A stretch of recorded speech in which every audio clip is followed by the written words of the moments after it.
Wondered about if some neighbor says, you know, you can't list my house, but maybe if you have a buyer, maybe I could go in and do a visual tour of the house. Say that again? I'm not sure. Well, if they don't want to list their house, but they say, okay, if you have somebody that wants to buy my house, you can bring them over. Oh, I see. Maybe if I took the visual tour of that house. So they don't want to really sell, but they do want to sell at the same time. Let me ask you this. Are those things posted automatically? They're not posted. When you upload anything that is not an MLS listing, Yes. like that wouldn't be your buyer's visual tour, you have to uncheck all the search engines. Anyway, you're forced to take them off. So you will upload to Visual Tour, host it on visualtour.com on your account, but nobody else will be able to see it. So it's a You link. gotta mark the right box.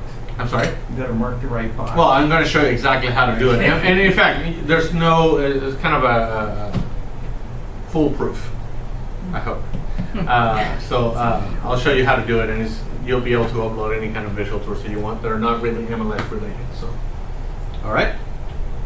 By the way, I'll mention this as well. We have these webinars going on WebEx, visualtour.webex.com. No www, just visualtour.webex.com. Noon and 4 Eastern Time.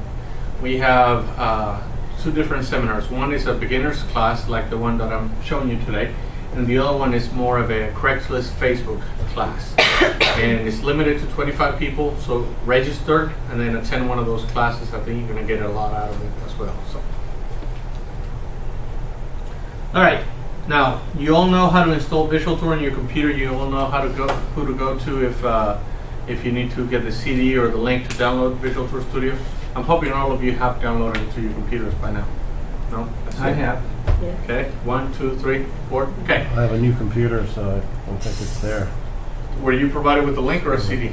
I had a CD. I had to do the CD because we were You're on back, coordinating. right? Okay. We got CDs to burn. Yes. Got them We have by the many. box load. Well, and one CD will be good for the whole office if you need to. I mean, the CD you only need to install and then return it. Yeah. So if she needs it, then go ahead and get a copy of the CD, install it on your computer. You can install it on up to 3 computers. So laptop, desktop, and a 3rd computer if you need to. But I want you to have it installed. And then once it's installed, you're going to be looking for an icon that looks like this one, Visual Tour Studio right there. Just double click to open it.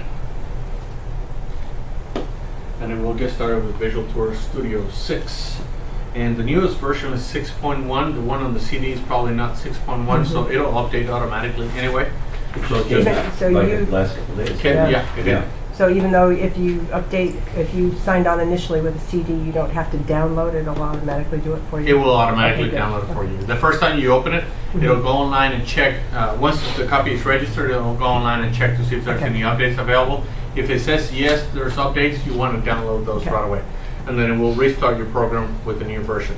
There's a lot of improvements, so I'll go over some of them so you're aware of what we changed. But it's still it's pretty much the same program as before. It's just as easy to use, so we didn't make anything more difficult than it needed to be. And in most cases, when you open Visual Tour Studio, Annie will show up here as a little introduction person that will walk you through how to do a visual tour. You can always click OK or close her, and then find her if you need to. Right here on the Help menu, we have this section called Multimedia Tutorials. And this one here Welcome to the Visual is Annie. Tour virtual online tutorials. Okay, so she'll walk you step by step on how to create visual tours. All you have to do is listen to her, watch her. You can choose what section you want to work on. So if you already know how to do visual tours, but you want to learn a little bit more about online and how to manage your account online, you can choose that option and she'll just walk you through it right there. If you prefer to listen, not to listen to Annie, but you prefer to read and have paper that you can actually follow along, we have a guide online that you can download. It's about 35 pages of pure excitement and fun on how to do visual tours. So I think Linda has a copy of that, and you can have her email it to you. All of you know Linda? Yeah. Okay.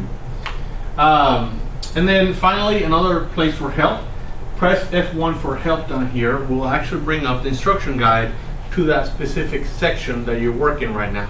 So let's say that you were in the stitching section, it would bring up the stitching section automatically. So it's always aware of where you are, and it will bring up the instruction guide to just that specific section. So, and again, support is always, not always there, but 8 to 8 Eastern time to help you out if you have any questions. So, all right, first place you go to when it opens Visual Tour, it will go here automatically, is the tour groups, and it's separated into 4 different ones: commercial, neighborhood tours, rental tours, and residential.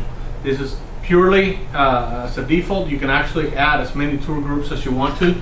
You can create a new group right here on the left side, give it a name such as buyer tours, and then you can start working inside that specific folder to create a new buyer's tour. So I'm going to double click here, and you'll see now that this changes to create a new tour instead of create a new group. So if you click on that, it'll create a new folder. Just give it a name. So I'll call it 123 Any Street Drive, and I'm going to open that folder. Whenever you go into these different folders, this window will change here on the side, this menus. So now you see that it gives you the option to add photos. So I can start bringing the photos into this that I'm going to use to create my visual tour. So just click on Add Photos right there. It's going to ask you to locate the photos in your computer. So if they're in your camera, make sure the camera is connected to your computer. If they're already in your hard drive, then just go directly to that folder. Once you find the photos that you need, you can do Control and the letter A selects everything inside of that folder. Okay. Now, let's say that you're taking more than one visual tour per day, and you have 2 homes on that same folder. You don't want to do Control A because then it'll select everything else, right? So what you can do is you can click on the first photo here, hold the Shift key down, and click on the last photo that you need of that sequence or those on that folder. That way it leaves everything else out that you don't need for this particular visual tour. Okay? Now I'm going to do Control A because I need all those photos. Click Open. Then it's going to give me an option to copy or move my photos. So if I copy, then an original remains on my camera or on my computer. Okay? If I move it, then we take it away from the camera and we move it into a folder called My Visual Tours, which is inside my documents. So you will always have access to your photos. They're just going to be either in 2 places or only in 1 place. So I'm going to do Copy for now. Click OK, and down there you'll see the status bar downloading the pictures. What are the minimum requirements for a camera in order to have nice looking pictures on a visual tour? 2 megapixels, but That's it? that's it. Now, if you do print, for example, postcards or things like that, you want to have at least 3 megapixels on your camera. I don't think you can buy a digital camera for less than 5 megapixels nowadays. Yeah. And you can actually shoot at 10 megapixels if you want to for the visual tour. The problem is that when you do that high, it takes longer to download the photos into the program. It takes more room on your computer, and obviously more room in your camera as well, So what do you because the think files are bigger. What do you think the optimum is? I would say, try to bring it down to a medium setting of some sort. I think any medium setting on any of the newer cameras will work just fine. For us, again, it doesn't affect it whatsoever. It'll just be slower downloading and building, but once you upload it, it'll be just as quick as if you had shot it on 1 megapixel resolution.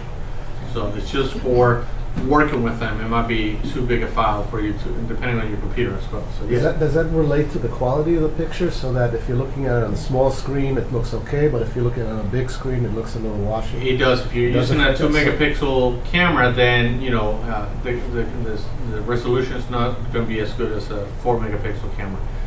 Because we have a new setting that allows you to optimize that. Well, everybody's got the big screens now, so what's a good megapixel count for a big screen? I would say at least 2 or 3 megapixels for the screen.